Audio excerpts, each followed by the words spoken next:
Predawn airstrikes launched by Israel on Monday hammered the Gaza Strip after a week of violence between the Jewish state and militant Palestinian Islamist group Hamas in Gaza left more than 200 people dead as international calls for de-escalation went unheeded. Overnight Sunday to Monday, Israel launched dozens of strikes with just a few minutes gap across the crowded coastal Palestinian enclave controlled by Hamas, according to AFP journalists at the scene. The strikes caused widespread power cuts and damaged hundreds of buildings, the local authorities said. No casualties were immediately reported. In a statement just before 2 a.m., the Israeli army said its fighter jets were striking terror targets in the Gaza Strip. The renewed strikes come a day after 42 Palestinians in Gaza, including at least 8 children and 2 doctors, according to the health ministry, were killed in the worst daily death in the enclave since the bombardments began. In total, 197 Palestinians have been killed in Gaza, including at least 58 children and more than 1,200 wounded since Israel launched its air campaign against Hamas on May 10th after the group fired rockets. The heaviest exchange of fire in years was sparked by unrest in Jerusalem. In Israel, 10 people, including 1 child, have been killed and 282 wounded by rocket fire launched by armed groups in Gaza. Israel's army said about 3,000 rockets had been fired since last Monday from Gaza towards Israel, the highest rate ever recorded, but added the Iron Dome anti-missile system had intercepted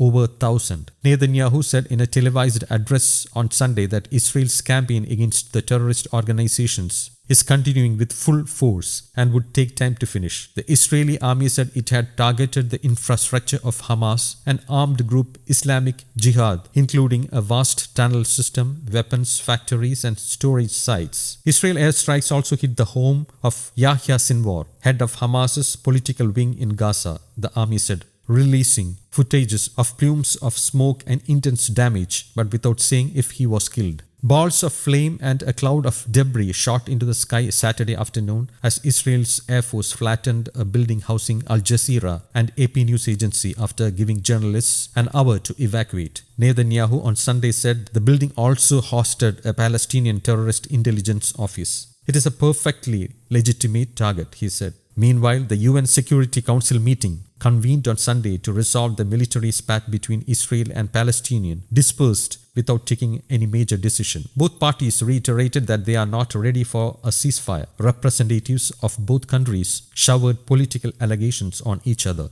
News Desk, Kaumudi English.